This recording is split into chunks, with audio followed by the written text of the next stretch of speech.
Praise lord. దేవుని నామానికి మహిమ కలుగును కాక అండి. ఈరోజు మనం నేర్చుకోబోతున్న వాక్యానుసారానికి వెళ్ళే ముందు చిన్న ప్రార్థన చేసుకుందామండి. పరిశుద్ధాత్మదేవా, నీకు స్తోత్రం, స్తుతి, మహిమ, ఘనతయు ప్రభావం చెల్లించుకుంటున్నాను రాజా. మరి ఈరోజు ప్రభానాథని మీరు మాకు ఉద్దేశించిన మాటను బట్టి మీకు వందనాలు తెలియజేసుకుంటున్నాను రాజా.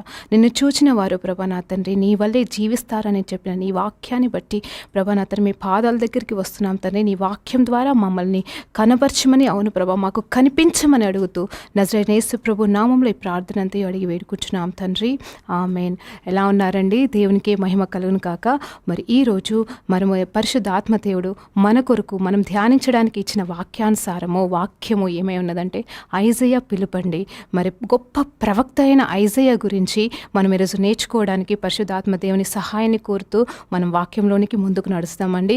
మరి అందరికీ తెలుసు, మరి ఒక ప్రవక్త అంటే ఎవరు, అసలు ప్రవక్త అంటే ఎవరు అనేది మనకి చాలాసార్లు విన్నాము. మరి మనకి ఏదైనా కావాల్సిన వచ్చినప్పుడు, ఏదైనా సమస్య వచ్చినప్పుడు మరి మనం ముఖ్యంగా వెళ్ళి మన పెద్దవాళ్ళ దగ్గరికి వెళ్ళి నా కోసం ప్రార్థన చేయమని అడుగుతాము.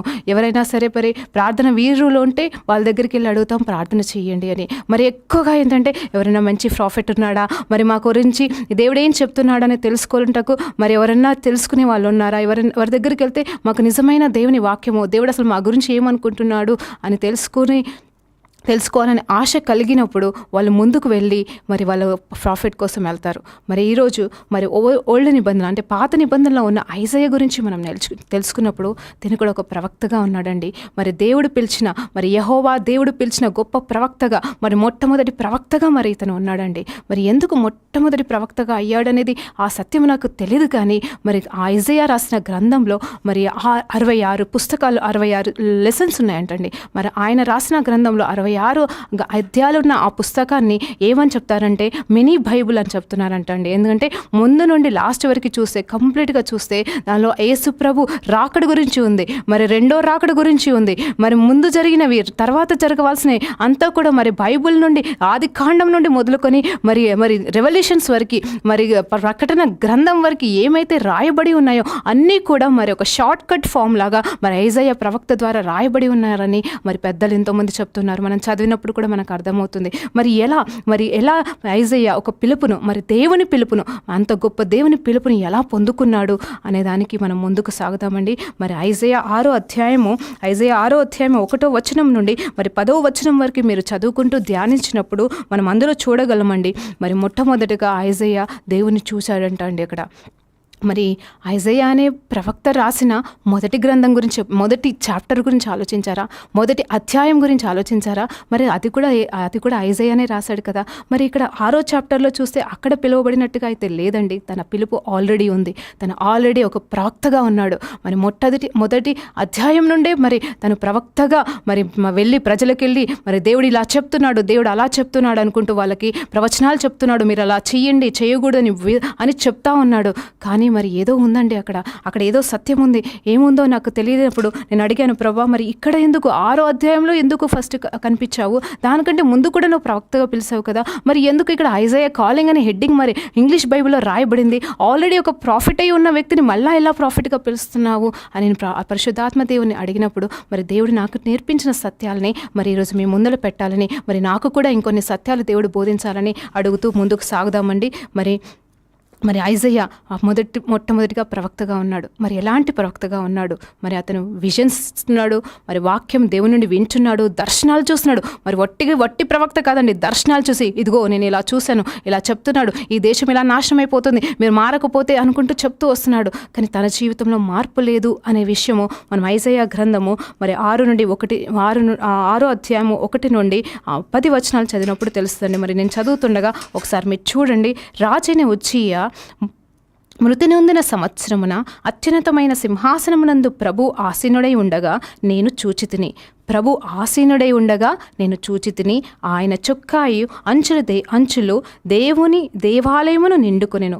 ఆయనకు పైగా శరాపులు నిలిచి ఉండెను. ఒక్కొక్కరికి 6 రెక్కలుండెను. ప్రతివాడు 2 రెక్కలతో తన ముఖమును, రెంటితో తన కాళ్లను కప్పుకొనుచు రెంటితో ఎగురుచుండెను. వారు సైన్యములకు అధిపతియగు యెహోవా పరిశుద్ధుడు, పరిశుద్ధుడు, పరిశుద్ధుడు, సర్వలోకము ఆయన మహిమను నిండి ఉన్నది అని గొప్ప స్వరముతో ప్రతి గానములు చేయుచుండిరి. ఇక్కడ చూడండి, మరి 3వ అధ్యాయంలోకి వచ్చినప్పుడు మరి ఎప్పుడైతే 1వ అధ్యాయంలో నేను యెహోవాని చూచితిని, దేవుణ్ణి ఆయన పరిశుద్ధ ఆలయంలో మరి అత్యున్నతమైన సింహాసనమైన పైన ఆసీనుడవై కూర్చునడం నేను చూసి ఉన్నాను. మరి అలాగే వాళ్ళు సెరూపులు మరి మహా గొప్ప దూతలు పరిశుద్ధుడు పరిశుద్ధుడు అని పాడడం, దేవుని స్తుతియాగము చేయడము, స్తుతి గానము చేయడము మరి ఐజయా వింటున్నాడంట. మరి ముందైతే అలాంటి పిలుపు చూడలే, అలాంటి దర్శనం చూడలేదని క్లియర్గా అది మొట్టమొదటిగా ఆయన యెహోవా దేవుని చూశాడండి. మరి మొట్టమొదటిగా దూతల్ని చూసి ఉన్నాడు. మరి అంతకుముందైతే స్వరాన్ని విన్నాడు, అంతకుముందైతే దర్శనాలు మాత్రమే చూశాడు. ఇక్కడ డైరెక్ట్గా దేవుణ్ణి చూశాడు. మరి ఏం జరిగింది, ఏం మార్పు తీసుకొచ్చింది ఐజయాలో? మరి మొట్టమొదటిగా మరి అది నెక్స్ట్ వచనానికి మరి నేను చూసినప్పుడు, అయ్యో ప్రభువా, మరి మనం 5, 4, 5, 6, 7, 8 వచనాలు చూసినప్పుడు క్లియర్గా చెప్తున్నాడు, ప్రభువా ఇదిగో నువ్వు నా వైపు నేను నిన్ను చూసి ఉన్నాను, నేను అపవిత్రమైన పెదవులు కలిగిన వాడను అని చెప్పేసి ఒప్పుకుంటున్నాడు. అపవిత్రమైన పెదవులు కలవాడినని ఐజయా ఒప్పుకుంటున్నాడండి. ఒక ప్రవక్త, మరి దేవుని వాక్యాన్ని మోసుకొచ్చే ప్రవక్త, దేవుని చేత అభిషేకించిన ప్రవక్త, దేవుని ద్వారా ఎన్నుకోబడిన ప్రవక్త నాకు అపవిత్రమైన పదవులు కలిగినాయి అని చెప్తున్నాడండి. అసలు ఇదేం మాట అండి? ఎప్పుడైనా ఆలోచించారా? అపవిత్రమైన పెదవులు కలిగిన ఒక వ్యక్తి దేవుని మాటని ఎలా పలకగలడు? మరి ఎలా ఒక దర్శనాన్ని చూసి మరి వేరే వాళ్ళకి వెళ్ళి ఒక ప్రవక్తగా ఎలా చెప్పుకోగలడు? చెప్పుకున్నాడండి, నిజంగా చెప్పుకున్నాడు. అది దేవుని పిలిపే. తను మరి అప్పటికే కొన్ని సంవత్సరాల నుండి ఒక ప్రవక్తగా ఉన్నాడు, తన రాజ్యంలో ప్రవక్తగా ఉండి ఉన్నాడు. ఎంతోమంది రాజులకి వెళ్ళి చెప్తున్నాడు. అసలు చెప్పాలంటే మనలాంటి సామాన్య మనుషుల దగ్గరికి వెళ్ళి ఆయన ప్రవచనాలు ఇవ్వట్లేదు, కానీ గొప్ప గొప్ప రాజ్యాల దగ్గరికి వెళ్ళి ఇదిగో మీ రాజ్యం కూలిపోతుంది, ఇదిగో మీ రాజ్యం ఇలా అయిపోతుంది, ఇలా మీరు చెయ్యండి అని చెప్తున్నాడండి. మరి ఏం నేర్చుకున్నాడండి ఇక్కడ? మరి ఎప్పుడైతే దేవుని చూశాడో తన నిజ స్వరూపం కనిపించింది. అంటే తనకు తెలుసుకున్నాడు. అంటే ప్రవచనాలు అయితే ఇస్తున్నాడు, దేవుని దర్శనం అయితే చూస్తున్నాడు, అంటే దేవుడు చూపించే దర్శనాలు చూస్తున్నాడు, దేవుని వాక్యాన్ని వింటున్నాడు. కానీ అతనిలో కూడా మార్పు లేదు. తను కూడా వారిలో ఒక్కరిలాగా ఉన్నాడని క్లియర్గా ఈ వాక్యం బట్టి తెలుస్తుందండి. వెంటనే మరి ఒక సెరేపు వచ్చి ఏం చేశారంటే, మరి వెంటనే వచ్చి తను ఒక కారు, మరి 6వ వచనంలో చూసినప్పుడు, అప్పుడు ఆ సెరేపులో ఒకడు తాను బలపీఠము నుండి కారుతో తీసిన నిప్పును చేతి పట్టుకొని నా యొద్దకు ఎగిరి వచ్చి నా నోటిని దాన్ని తగిలించెను. అంటే వెంటనే మరి ఒక దూత వచ్చి మరి నోటిని కాల్చాడంటండి. మరి ఇది ఎలా జరిగింది? మరి నోటిని కాల్చడం అంటే మరి ఏంటనేది ఇక్కడ చూస్తే, మనం ఏం చేసినా కానీ నోటితో చేస్తామండి. ఎక్కువ మాట్లాడడము, దూషించడం, ప్రేమించడం ఎక్కువ నోటితో చేస్తారు. మరి అంతకంటే ముందుగా అసలు పాపం ఆదాము అవ్వ నుండి వచ్చింది కూడా నోటితో తిన్న ఒక ఫలాన్ని బట్టి. అంటే మరి ఆ ఫలాన్ని తినడం మూలంగా వచ్చింది. అది నోటి ద్వారానే మరి శరీరంలోనికి పాపముగా మార్చబడింది. హృదయంలో అయితే ఆలోచన వచ్చింది, హృదయ ఆలోచనను బట్టి మరి మనిషి చేసిన క్రియ అక్కడ పండు తినడం. ఆ తినడం దేంతో తిన్నారండి? నోటితో తిన్నారు. మరి నోటితో వచ్చిందండి ఆ పాపం. ఆ నోటితో వచ్చిన పాపము మరి ఇక్కడ ఐజయాలో కూడా ఉంది.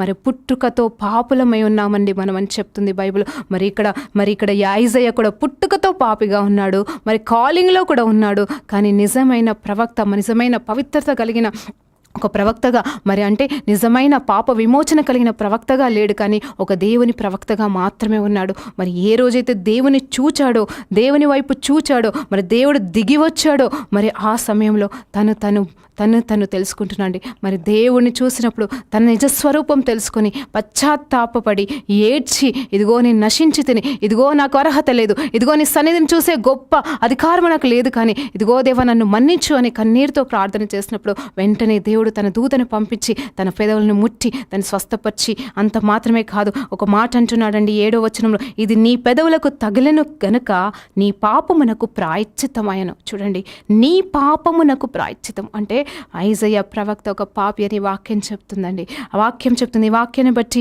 మరి మొట్టమొదటి అధ్యాయము మరి ఐజయా 1 నుండి 5 చాప్టర్ల వరకు రాసిన కార్యాలన్నీ మరి ఐజయా రాసినను, ఐజయా దేవుడి బిడ్డగా చేసినను, ఒక ప్రవక్తగా చేసినను, ఒక పాపిగా పని చేస్తున్నాడండి. ఒక పాపి అయ్యుండి దేవుని పని చేస్తున్నట్టుగా తెలిసిపోతుందండి ఈ వాక్యం ద్వారా. సో పాపమునకు ప్రాయశ్చితమాయను కనుక నీ దోషములు తొలగిపోయెను అని ఆ దూత చెప్తున్నప్పుడు, అప్పుడు నేను అని ఐజయా చెప్తున్నాడు, దేవా కృతజ్ఞతలు అని చెప్తున్నాడు. అప్పుడు మరి ఒక స్వరము క్లియర్గా విన్నాడంటండి ఐజయ్య. మరి ఏ స్వరం విన్నాడు? ఇప్పటివరకు ఎలాంటి స్వరం విన్నాడు? ఇప్పుడే స్వరం వింటున్నాడు. మరి ఇప్పుడైతే దేవుని స్వరము డైరెక్ట్గా వింటున్నాడు. అప్పుడైతే దూతల స్వరం విన్నాడు. అప్పుడైతే మరి విజన్స్ ద్వారా విన్నాడు. కేవలం ఒక స్వరం విన్నాడు. అది ఎవరి స్వరము కూడా తెలియకుండా విన్నాడు. కానీ ఇప్పుడైతే ఏ దేవుడైతే దిగి వచ్చాడో, ఏ దేవుని దర్శనాన్ని అయితే కళ్ళారా చూస్తున్నాడో, ఏ దూతల సమూహంతో వచ్చి ఉన్నాడో, ఆ దేవాది దేవుడు సింహాసనమాసీనుడవై కూర్చున్న దేవుని స్వరము డైరెక్ట్గా వింటున్నాడని ఏమని వింటున్నాడంటే, అప్పుడు నేను ఎవరిని పంపుదును, మా నిమిత్తము ఎవడు పోవును అని ప్రభు సెలవిస్తున్నాడంటే. అంటే యేసు మన యెహోవా తండ్రి అయిన వాడు, మరి త్రిత్వమై ఉన్న దేవుడు మరి డైరెక్ట్గా ఇక్కడ ఎవరితో మాట్లాడుతున్నాడు? ఐజయ్యతో మాట్లాడుతున్నాడు. ఇప్పటి వరకైతే డైరెక్ట్గా మాట్లాడలేదు, కానీ ఇప్పుడు డైరెక్ట్ ఎవరు పోతారు అనుకుంటూ మరి ఎవరు మాట్లాడుతున్నారండి? ఐజయ్య ముందుల తండ్రి, కుమార, పరిశుద్ధాత్మ దేవుడని మేము ఎవరిని పంపించదమని వారు ముగ్గురు మరి ఐజయ్య ముందుల మాట్లాడుతున్నప్పుడు వెంటనే ఐజయ్య, ఇదిగో ప్రభువా నేను వెళ్తాను, ఇక్కడ నేను ఉన్నాను అని చెప్తున్నాడండి. మరి దీనిలో ఉన్న గొప్ప సత్యం ఏంటి తెలుసా అండి? తను తెలుసుకున్న ఐజయ్య, తన మనస్సును మార్చుకున్న ఐజయ్య, మారు మనసు పొందుకున్న ఐజయ్య, మరి తను చేసిన పాపానికి ప్రాయశ్చిత్తాన్ని పొందుకున్న ఐజయ్య, మరి తన దోషం అంటే గిల్ట్ అండి, మరి తను చేసిన దోషారోపణ అంతా కూడా మరి తనలో ఉంటుంది. తను చేసిన తప్పునకి, మాటలకి మరి వేరే వాళ్ళలాగానే ఉన్నారు, మరి ఎలాంటి దూషణలో ఉన్నాడో, మరి ఎలాంటి క్రియలు చేస్తూ ఉన్నాడో, దానికి సంబంధించిన దోషారోపణ గిల్టీనెస్ని కూడా పొడగొట్టుకున్న ఐజయ్య పూర్ణ హృదయంతో, పూర్ణ మనసుతో దేవుని వైపు చూస్తూ, ఇదిగో దేవా, ఇదిగో నేనున్నాను, నన్ను పంపించు ప్రభువా, నేను నీ చిత్తాన్ని చేయడానికి ఇష్టపడుతున్నాను అని చెప్పేసి తనగా మరొక్కసారి దేవుని పాదాల దగ్గర సమర్పించుకున్నాడండి. అప్పుడు నిజమైన ప్రవక్తగా, నిజమైన దేవుని అనుచరుడిగా ఐజయ్యాని దేవుడు మార్చినట్టు మనము తర్వాత అధ్యాయంలో చూడగలము. మరి 6 అధ్యాయం నుండి మరి 66 అధ్యాయం వరకు కూడా మరి చూసినప్పుడు మరి ముందు చేసిన ప్రవచనాలకి, తర్వాత చేసిన ప్రవచనాలకి చాలా తేడా ఉందండి. ఎంత గొప్ప తేడా ఉందంటే బోల్డ్నెస్ ఉందండి, ధైర్యం ఉందండి. మరి ఎంత గొప్ప ధైర్యం ఉందంటే, మరి ఒకసారి మనము ఐజయ్య 38వ అధ్యాయంలో చూసినట్లయితే అక్కడ హిజ్కియా గురించి రాయబడింది. మరి హిజ్కియా అనే వ్యక్తి మరి ఒక గొప్ప రాజు ఉన్నాడు. తనకి మరి ఒక సమయం వచ్చినప్పుడు మరి తండ్రి చెప్పాడు, మరి ఒక ప్రవక్త అయిన ఐజయ్య చెప్పి, నువ్వు వెళ్ళి, ఐజయ్య నువ్వు ప్రవక్తగా ఉండావు కాబట్టి నువ్వు వెళ్ళి ఒకసారి హిజ్కియాకి చెప్పు, నీ సమయం అయిపోయింది, ఇగో రేపో ఎల్లుండ నువ్వు చనిపోబోతున్నావు, ఈ విషయం వెళ్ళి చెప్పుమన్నప్పుడు మరి నిర్భయంగా దేవుడు చెప్పిన మాటని తను చేయాల్సిన డ్యూటీని మరి ఒక రాజుకి చెప్పాడండి. మరి ఎంత గొప్ప బోల్డ్నెస్ అండి. నువ్వు చచ్చిపోతున్నావు రాజా అని ఒక రాజు దగ్గరికి వెళ్ళి చెప్తే అసలు ఆ రాజు ఊరుకుంటాడండి? నువ్వెవరు నాకు చెప్పడానికి అని చెప్పేసి తోసేస్తాడండి, లేకపోతే చంపేస్తాడు. కంటే ఇక్కడ ఐజయ్య బోల్డ్నెస్ని మరి క్లియర్గా కనిపించబడుతుంది. అంత మాత్రమే కాదు, అదే వచనంలో చూస్తే అదే అధ్యాయంలో మరి 38 అంతా మనం చదివినప్పుడు మరి హిజ్కియా మరి ఏడ్చాడంట. అంటే మరి ఎప్పుడైతే ఐజయ్య వచ్చి, ఇదిగో ప్రభు చెప్తున్నాడు, ఇగో నువ్వు 2-3 రోజులు చనిపోబోతున్నావు, మరి కొద్ది దినంలో చనిపోబోతున్నావు, ఇక మీదట నీ ఇంటిని చక్కబరుచుకో, ఇంక నీ సమయం ఆసనమైందని చెప్పినప్పుడు మరి ఐజయ్య అయితే చెప్పి వెళ్ళిపోయాడు. మరి ఐజయ్యకి అయితే ఎలాంటి భయం లేదు అక్కడ. ఐజయ్య మాత్రం ఎలాంటి తప్పు చెప్పలేదు, నిజం చెప్పేసి వెళ్ళిపోయాడు. మరి హిజ్కియా ఇక్కడ ఏం చేశాడంటే మొరపెట్టాడండి దేవుడి వైపు చూసి, ప్రభా మరి నన్ను జ్ఞాపకం చేసుకో, నేను చేసిన తప్పును బట్టి అని కాదు, కానీ ఇదిగో దేవా నా తండ్రి, నేను నీ సన్నిధానంలో నీ దగ్గర న్యాయంగా నేను ఏ దినమునైనా నేను ఉండుంటే ప్రభా నన్ను జ్ఞాపకం చేసుకో, నీ నామంలో చేసిన వాటిని నన్ను జ్ఞాపకం చేసుకో, నా పట్ల కృప చూపించి అని ఏడుస్తూ ఉన్నప్పుడు, మొరపెట్టినప్పుడు మరి వెంటనే అదే దేవుడు మరి హిజ్కియాకి కనిపించకుండా మళ్ళీ ఐజయ్యని మళ్ళీ వెనక్కి పంపించాడండి. ఎక్కడికి పంపించాడు? హిజ్కియా దగ్గర పంపించాడు. మనం ఒకసారి ఆలోచన చేద్దామా? ఒక ప్రవక్త ఒక మాట చెప్పినప్పుడు రెండో మాట మళ్ళీ మార్చడానికి ఉండదండి. ఒక ప్రవక్త ఒక విషయంలో ఒక మాట చెప్తే అది ఆమెనవునుగా కానీ దేవుడే చెప్తున్నాడు. ఎందుకు చెప్తున్నాడు? నా సేవకుని మాటను రూఢీపరుస్తానని చెప్తున్నాడు. మరి ఇక్కడ ఒక ప్రవక్తగా దేవుడు చెప్పిన స్వరాన్ని పట్టుకొని వెళ్ళి హిజ్కియా దగ్గరికి వెళ్ళి నువ్వు చనిపోబోతున్నావు అని చెప్పిన తర్వాత మరలా అదే ప్రభు నువ్వు వెళ్ళి ఇంకా నీకు ఇంకా 15 సంవత్సరాలు మరి ఆయుష్ నేను పొడిగిస్తున్నానని చెప్పినప్పుడు మరి ప్రవక్త అయిన ఐజయ్య చేయాల్సిన పని ఏంటండి? నిజం చెప్పాలంటే, ప్రభువా నేను మళ్ళీ వెళ్ళి ఎలా చెప్పగలను, ముందొక మాట తర్వాత ఒక మాట ఎట్లా చెప్పగలను అని చెప్పేసి అనలేదు. కానీ వెంటనే తండ్రి మాటకి లోబడి వెంటనే ఆ రాజు దగ్గరికి వెళ్ళి, ఇదిగో నీ మొరను విన్నాను అని చెప్తున్నాడు దేవుడు. నీవు కన్నీరు విడ్చుట నేను చూచి ఉంటిని అని యేసయ్య అని తండ్రి చూసి ఉన్నాడు అని చెప్పి వెంటనే వెళ్ళి, ఇదిగో నువ్వు ఇంకా 15 సంవత్సరాలు నువ్వు జీవించబోతున్నావు, ఇక మీదట నీకు కష్టము రాదు, ఏ రాజు నీ జోలికి రాడు అని చెప్పేసి మరి మరొక్కసారి ప్రవచనం ఇచ్చినప్పుడు ఆ ప్రవచనానుసారంగా మరి నిజంగానే హిజ్కియా మరి 15 సంవత్సరాలు సంవత్సరాలు జీవించినట్టుగా మరి అది బైబిల్ కంటిన్యూషన్లో మనకు తెలుస్తుందండి. మరి ఐజేయా ప్రవక్త ఎంత గొప్ప ప్రవక్త అయి ఉన్నాడంటే తను రాసిన గ్రంథాలలో తను రాసిన వచనాలలో తను రాసిన అధ్యాయంలో చూస్తే మరి యేసయ్య రాకడ గురించి ఉంది. యేసయ్య మరి ఎలా రాబోతున్నాడో రాయబడింది. రెండో రాకడ గురించి రాయబడింది. మరి యెరూషలేం గురించి అయితే గొప్ప గొప్ప గొప్ప సత్యాలు చెప్తున్నాడు. ఎలా మనం ఉండాలో, మనం యేసయ్యతో ఎలా ఉండాలో. మరి ఐజేయా 54లో అయితే ఇదిగో మరి విడవబడిన వారి పరిస్థితిని ఎలా చూస్తున్నాడు దేవుడు అన్నట్టుగా మరి ఒక ఇజ్రాయెల్ దేశము, విడవబడిన ఇజ్రాయెల్ దేశాన్ని గురించి ఎంతో గొప్పగా చెప్తున్నాడు. మరి ఇంకా ఎన్నో వచనాలు, ఎన్నో సత్యాలు, ఎన్నో గొప్ప మాటలు మరి ఐజేయా కాలము కూడా ఎక్కువ కాలం అంటున్నారు. మరి ఐజేయా కాలం సమయంలోనే మిగతా ప్రవక్తలు కూడా ఉన్నారంటండి. మరి మిగతా ప్రవక్తల సమయంలో అయితే మరి చాలా తక్కువ మంది ఉన్నారు. కానీ ఐజేయా ప్రవక్త ఉన్నప్పుడైతే కనీసం ఒక 4-5 మిగతా బైబిల్ ప్రవక్తలంతా కూడా ఉన్నారంటండి. అంత పెద్ద గొప్ప ప్రవక్త మరి ఎలా అయ్యాడు అంటే కేవలం దేవుని చూసినప్పుడు, దేవుడిని చిత్తానుసారంగా చేయడానికి ఇష్టపడినప్పుడు. మనం కూడా ఎంతోమంది ప్రవక్తలుగా పిలువబడ్డాం, దేవుని సేవకులుగా పిలువబడ్డాం. కానీ మన నోరేం చేస్తుంది? మనమైతే వరాల చేత నింపబడి ముందుకు సాగుతున్నాము. కానీ మన వరాలు, మన ఫలాలు అన్నీ ఫలించిన తర్వాత మన జీవితం యథాతథంగా ఉందా? మరి ఇక్కడ ఐజేయా ముందులో విజన్స్ చూస్తున్నాను, నాకు ఏమి అని తెలుసుకోలేకపోయాడు. నేను ఒక ప్రవక్తగానే అని చెప్పుకుంటున్నాడు, ప్రవక్తగానే వెళ్ళి అందరికీ చెప్తున్నాడు. కానీ తన నిజ స్థితిని మాత్రం గ్రహించలేకపోయాడు. ఎప్పుడైతే దేవుని చూశాడో తన మనస్సు అంతా కంప్లీట్గా మారిందండి. మరి దేవుని వాక్యం ఇంకొకటి చెప్తుందండి. మరి దేవుని వాక్యం అయితే సత్యమే ఉంది, దేవుని వాక్యంలో జీవం అయితే ఉంది. మరి వాక్యంలో జీవం ఉన్నప్పుడు మరి ఆ వాక్యము అబద్ధం ఎలా అయిపోతుందండి? ఆ వాక్యం ఎలా అబద్ధమైపోతుంది? అబద్ధమైతే కాదు. అలాగనే ఐజేయా చెప్పిన ప్రతి ప్రవచనము, ఐజేయా నోటిన వచ్చిన ప్రతి వచనము కూడా నెరవేర్చబడిందండి. ఇంకనూ నెరవేర్చబడడానికి ఇంకా సిద్ధంగా ఉన్నారు. మరి ఎంతోమంది నిజంగా చెప్పాలంటే నేను ఎక్కువసార్లు మరి ఐజేయా గ్రంథం నుండి చదివినప్పుడు ఎంతో ఆదరణ, ఎంతో ఓదార్పు. మరి తను రాసిన ప్రతి అధ్యాయంలో కూడా ఒక చోట గద్దింపు ఉంటుంది, ఒక చోట కరెక్షన్స్ ఉంటాయి, ఒక చోట మరి ప్రేమతో కూడింది, ఆదరణతో కూడింది, ఇదిగో సరిచేసేవి. అంటే అన్ని రకాలుగా, అంటే మన నూతన నిబంధనలు ఒక పౌలు ఎలా అయితే పత్రికలు రాశాడో మరి ఆ రీతిగా ఐజేయా మరి మనకి పత్రికలు రాసినట్టుగా మరి ప్రతి అధ్యాయంలో రాయబడింది. మరి దాన్ని ధ్యానిస్తూ మరి మనం నేర్చుకున్నాం కదండి. మరి ఎలా అయితే ఐజేయా తను పొందిన ఆ పవిత్రత ద్వారా ఎప్పుడైతే తన నాలుకను, తన నోటిని అగ్ని చేత కాల్చబడ్డాడో తన నోరు పవిత్రపరుచుకున్నాడు. అంత మాత్రమే కాదు, తను ఎలా జీవించాలో తన జీవిత విధానాన్ని కంప్లీట్గా మార్చుకున్నాడు. కంప్లీట్ రిపెంటెన్స్లోకి వచ్చేసాడు. మరి మారు మనస్సు, రిపెంటెన్స్ అంటే ఇంకా మళ్ళొక్కసారి దాని వైపు చూడకపోవడం.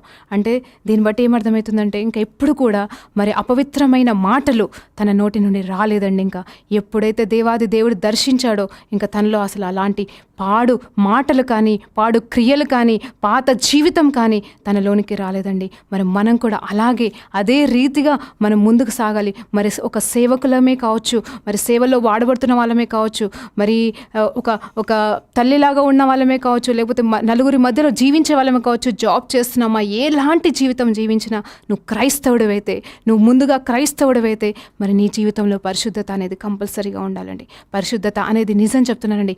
ఏ రీతిగా అయితే ఒక పండు తిన్నప్పుడు ఆదాము ఒక పండు తినడం మూలంగా మరి నోటితో తిన్న పండు ద్వారా మరి ఎలా అయితే పాపం వచ్చిందో అదే నోటిని మనం ఫస్ట్ పరిశుద్ధపరచుకోవడానికి దేవునికి సమర్పించుకున్నప్పుడు, దేవునికి ఇచ్చినప్పుడు, ఆయన మన నోటిని కాల్చినప్పుడు మనలోకి వెళ్ళి పవిత్ర జలాలు వస్తాయండి. మన నోటి నుండి వచ్చిన మాటలు ఇతరులకి మేలుకరంగాను, దేవునికి మహిమకరంగాను మార్చబడతాయండి. ఎందుకంటే మన నోరు నుండి వచ్చేది మరి జీవ జల నదులు ఉంటాయండి. అవును మనం ప్రార్థన చేసినప్పుడు మన నోటి నుండి వచ్చినప్పుడు స్తుతి, మన నోటి నుండి వచ్చిన దేవునికి చెప్పే ఘనత, మరి ఆయన గురించి చెప్తున్న మాటలు, ఆయన గురించి ముఖ్యంగా చెప్పే సేవకులకి మరి సేవకులు ఏం చెప్తారండి? సువార్త చెప్తారండి. దేవుని సువార్త చెప్పే వాళ్ళకి అపవిత్రమైన మాటలు ఎలా వస్తాయండి? ఎలా రాగలవు? ఎలా రావాలి? ఎందుకు రావాలి? మరి ఈరోజు నేను నిజంగా గద్దిస్తున్నానండి. నాతో పాటుగా మరొక దేవుని సేవకురాలుగా నాతో పాటుగా మరి సేవ చేయాలని ఆశ కలుగుతున్న బిడ్డలకి, మరి ఇదిగో సేవలో ఉన్న పెద్ద సేవకులకి, ఇదిగో ప్రవక్తలని పిలువబడుతున్న వారికే కావచ్చు, మరి ఎంతమంది అయితే బిలీవర్స్ ఉన్నారో వాళ్ళందరికీ ఈరోజు నేను యేసు నామములో ఒక మాట చెప్తున్నానండి, గద్దిస్తున్నానండి. ముందు మీ నోటిని పవిత్రపరచుకోండి. ముందు మీ నోటిని పవిత్రపరచమని దేవుని అడగండి. దయచేసి నోటి నుండి చెడ్డ మాటలు రానివ్వకండి. దయచేసి నోటి నుండి చెడ్డ మాటలు కాదు, అపవిత్రమైన మాటలు రానివ్వకుండా ఆయన కోసం జీవించినప్పుడు ఆయన మిమ్మల్ని నిజమైన ప్రవక్తగా, మరి దేవుడు అంటారు, నా దాసుడి నుండి వచ్చిన మాటని నేను రూఢీపరుస్తాను. అలాంటి మాటకి అర్థం ఏంటి తెలుసా అండి? దేవుడు చెప్తున్న ఆ మాటకి ఏంటంటే, దేవుడు ఇచ్చిన మాట చెప్పినప్పుడు రూఢీపరచడమే కాదు, తన సేవకుడు ఏమి పలికినను అంటే దేవుడి స్వరం విని పలికినా వినకుండా పలికినా తన నోటి నుండి ఒక మంచి మాట వచ్చినప్పుడు దాన్ని రూఢీపరుస్తానంటున్నాడండి. ఏది శాపము, నేను దేవుడు పెడితే శాపం అయిపోతుంది కాదండి. అక్కడ దేవుని మనసుతో, దేవుని చేత తాకబడిన పవిత్రమైన పెదాలతో నువ్వు ఏ మాట అయితే పలుకుతావో అవి ఆమేన్ అని దేవుడు చెప్తాడండి. వాటికి అది అలా మనం పలికినప్పుడు, అలా మనం మాట్లాడినప్పుడు ఇతరుల జీవితంలోనికి మనం జీవితాన్ని ఇస్తున్నాం, దేవుని చూపిస్తున్నాం. సువార్త అని చెప్తున్న వారులారా, నిజంగా చెప్పండి, సువార్త ఎక్కడికి వెళ్ళి వస్తుంది? హృదయంలోకి వెళ్ళా, శరీరంలోకి వెళ్ళా, చేతిలోకి వెళ్ళా, ఎక్కడికి వెళ్ళి? నోటి నుండి వస్తుందండి. మన నోరే ఒక గొప్ప సాక్షిగా ఉండాలి. మరి సాక్ష్యం చెప్పుట సువార్త అని ఒక దైవజనుడు పాట రాశాడండి. సాక్ష్యం చెప్పుట సువార్త అంట. సువార్తలన్నీ మనం చదివినప్పుడు కూడా వాళ్ళు ఏం చేశారండి? ముందు ఒక్కొక్కరికి చెప్పుకుంటూ తర్వాత పుస్తకాల్లో రాశారు. మరి మనం కూడా సాక్షులుగా నిలబడ్డం అంటే ఏంటి? మనం సాక్షులు చెప్పినప్పుడు ఏం చెప్తాం? దేవుడు నా జీవితంలో ఇది చేశాడు అని చెప్పినప్పుడు మనం సాక్షులుగా నిలబడతాం. దేన్ని వాడుకుంటున్నామండి? మన నోటినే వాడుకుంటున్నాం. మరి దేవుని నామాన్ని చెబుతూ, దేవుడు నా జీవితంలో చేసిన కార్యాల గురించి సాక్ష్యం చెబుతూ, మరి అదే నోటితో మరలా పాపంలో పడిపోతే ఇంకా మనం దేవుడి బిడ్డలం ఎలా అనిపించుకుంటాము? నిజమైన పవిత్రత కలిగిన జీవితాన్ని దేవుడు కోరుకుంటున్నాడండి. ఎప్పుడైతే మన నోరు సరిగా ఉంటుందో మన జీవితం, మన ఒళ్ళు, మనదంతా ఉంటుంది. అవును, ఒక దైవజనుడు చెప్తున్నాడు, వాక్యం రాయబడుతుంది, మన కళ్ళు పవిత్రంగా ఉంటే మన శరీరం అంతా పవిత్రంగా ఉంటుందంట. నిజం చెప్పాలంటే మన నోరు కూడా పవిత్రంగా ఉండాలండి. ఎందుకంటే నోటి నుండి జీవం వస్తుందంట, మరణము కూడా ఉంటుందంట. నీ నోటి మరి పత్రికల్లో చూసినప్పుడు, నూతన నిబంధనలో యాకోబు రాసిన పత్రిక చదివినప్పుడు దానిలో మొత్తం నోటి మాటల గురించే పౌలు రాస్తున్నాడండి. మొత్తం మరి యాకోబు రాస్తున్నాడండి. మొత్తం కూడా నోటి మాటల గురించే రాయబడింది. ఏ రీతిగా నువ్వు మాట్లాడాలి, నీ మాటలు ఏ రీతిగా ఉండాలి, మరి ఆ మాటల గురించి మరి ఐజయ్య తెలుసుకున్నాడండి. అవును, ఒకసారి నా నోరు యేసయ్య తండ్రి మాటలని చెప్తుంది, ఒకసారి నా నోరు బూతులు మాట్లాడుతుంది. మిగతా వాళ్ళతో అల్లరితో కూడిన ఆటపాటలు, వీరి గురించి మాట్లాడడం, వారి గురించి మాట్లాడడం, వీళ్ళని అనడం, వాళ్ళని అనడం, ఇదిగో పాపపు క్రియలు చేస్తూ ముందుకు నడుస్తున్న ఆ ఐజయ్య జీవితం ఏ రీతిగా మారింది అంటే పవిత్రమైన జీవితం. గొప్ప సేవకుడిగా ఐజయ్య ఆ ప్రవక్త అంటే ఇంకా మరి గొప్ప వ్యక్తిగా మరి ముద్రించబడ్డాడు. ఆయన బైబిల్లో ఆయన పేరు ఎన్నోసార్లు రాయబడింది. నూతన నిబంధనలో కూడా ఎక్కువ ఐజయ్య చెప్పిన వాక్యంలే మరి ఎన్నో నెరవేర్చబడ్డాయి. పాత నిబంధనని కొత్త నిబంధనని పోల్చుకుంటే ఎక్కువ ఐజయ్య నుండి వచ్చిన ప్రవచనాలే నూతన నిబంధనలో యేసు ప్రభు జీవించిన 3.5 సంవత్సరాలు కనీసం 70 to 80% ప్రవచనాలు నెరవేర్చబడ్డట్టుగా మరి వాక్యం చెప్తుందండి. మీరు ధ్యానించండి, మీరు చదవండి. మీరు చదివినప్పుడు మీకు తెలుస్తుంది. అవునండి, 70-80% కాకపోయినా 50 to 60% ప్రవచనాలు ఐజయ్య ఇచ్చినాయి. అన్నీ కూడా యేసు ప్రభు జీవించిన 33.5 సంవత్సరాలలోనే నెరవేర్చబడినాయండి. మరి అంత గొప్ప చాతుర్యము, అంత గొప్ప ప్రవచన వరము ఐజయ్య పొందుకున్నాడు. మరి మనము ఈ రోజుల్లో మన జీవితాలలో మనము జీవించడానికి ఎందుకు మనము మన జీవితాల్ని, మన నోటిని దేవుడికి సమర్పించుకోకూడదు? ఈరోజు నేను ఒక చిన్న ప్రార్థనతో ముగించే ముందు ఒక మాట అడుగుతున్నానండి. ఐజయ్యాలో ఒక మాట నన్ను చాలా తాకిందండి. ఆ సాక్ష్యం చెప్తున్నాను.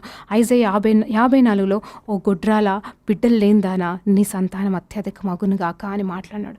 నేను అనుకున్నాను, నాకు పిల్లలు లేరండి, ఇంకా పిల్లలు లేరు. నేను అడిగాను, ప్రభా గొడ్రాల పిల్లలు లేరు అంటే ఎలాంటి పిల్లలు? ఆత్మీయ పిల్లలు. నిజం చెప్పాలంటే నేను కోరుకుంటుంది శారీరకమైన పిల్లల గురించి నేను కోరుకోలేదు, కానీ నేను కోరుకున్నదల్లా ఆత్మీయ పిల్లల్ని. నాకు ఆత్మీయ పిల్లలు కావాలని ఒక రోషం, ఎప్పుడు కూడా అదే ఆశ. ఎంతోమంది బిడ్డల్ని సేవకులుగా మార్చాలనే ఆశ, ఆకలి నాలో ఉండే. దాన్ని నేను నాలో ఎలా ప్రార్థన చేయాలో కూడా నాకు తెలిసేది కాదు. ఆత్మీయ పిల్లలంటే మరి రక్షణలోకి నడిపిస్తాము, అంతవరకు బాగానే ఉంది. కానీ రక్షణలో అయిన వాళ్ళు మన వైపే ఉండాలని లేదు, మరి ఎక్కడెక్కడికో వెళ్ళిపోతారు, అంతవరకు కాదు. మరి ఎట్లా ప్రభా నాకు ఆత్మీయ పిల్లలు ఎలా వస్తారు, ఎలా ఉంటారు అని నేను ప్రార్థన చేసినప్పుడు మరి దేవుడు నిజంగా ఐజయ్య 54లో మీరంతా చదవండి, ఏమండి నిజంగా ఒక స్త్రీ అని కాదు, అక్కడ ఒక సేవకుడు, ఒక ఫలము లేని సేవకుడు, శిష్యులు లేని సేవకుడు, మరి స్వార్థ చేసినప్పుడు తను ఫలించలేని పరిస్థితిలో ఉన్న మరి సేవా జీవితం కలిగిన ఫలించలేని సేవా జీవితం కలిగిన ఒక సేవకుడు చదవాల్సిన చాప్టర్ ఈ ఐజయా 54 అండి.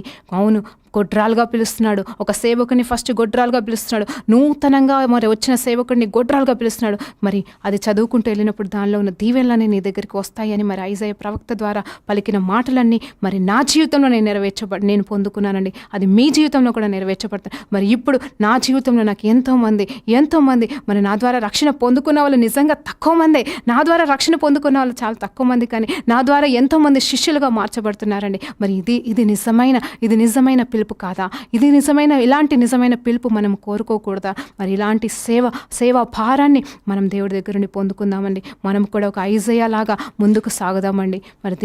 మరి ఈరోజు మనం నేర్చుకున్న ఈ గొప్ప సత్యాలని మనము ముందు హృదయంలో పెట్టుకుందామండి. మన హృదయాన్ని బట్టి మన నోట్లోకి వస్తాయి. మరి ప్రార్థన చేసుకొని ముగించుకుందామా? పరిశుద్ధుడా గొప్ప దేవానికి స్తోత్రం తండ్రి. అవును ప్రభా, ఈరోజు ఈ వాక్యము వింటున్న ప్రతి బిడ్డ నోటిని మీరు మరొక్కసారి ప్రభా నా తండ్రి నీ అగ్నితో కాల్చి పవిత్రపరచమని అడుగుతున్నాను తండ్రి. అవును తండ్రి, మరి మా నోటితో మేము చేసిన అన్నింటిని బట్టి మమ్మల్ని క్షమించమని అడుగుతున్నాం రాజా. అవును తండ్రి, ఇక మీదట ప్రభా నోటి నుండి నీ మాటలు మాత్రమే, నీ చిత్తానుసారమైన వచ్చు మాటల్ని మాత్రమే మేము పలుకుటకు మమ్మల్ని ఈరోజు మరొక్కసారి మమ్మల్ని పునఃప్రతిష్ఠించుకోమని అడుగుతున్నాను తండ్రి. ఐజయాన్ని మార్చిన దేవా, ఇదిగో తండ్రి ఇక్కడ వింటున్న ప్రతి బిడ్డని ఇదిగో నన్ను కూడా మార్చమని అడుగుతున్నాను రాజా. మీకు వందనాలు తెలియజేసుకుంటూ నీ సేవ కొరకు, నీ పిలుపు కలిగిన నీ బిడ్డల కొరకు ప్రభా నా తండ్రి ప్రత్యేకమైన ప్రార్థన చేస్తున్నాను తండ్రి. ఎండిపోయిన వారి జీవితాల్ని, మోడుబారిపోయిన వారి జీవితాల్ని ఇదిగో దేవా నా తండ్రి నీ బిడ్డగా వారి జీవితంలో ప్రభా నా తండ్రి ఇదిగో తండ్రి ఫలింపును ప్రభా వాళ్ళ సేవలో ఫలింపును ప్రకటిస్తుండగా ప్రభా వారి జీవితంలో ఫలింపును ప్రకటిస్తుండగా నీ సేవకులుగా మీ నామ మహిమార్థం వారు జీవించుదురుగాక. యేసు నామంలో ప్రభా నా తండ్రి ప్రార్థన అడిగి వేడుకుంటూ పొందుకుంటున్నాం తండ్రి. ఆమేన్. ప్రైజ్ లార్డ్ అండి.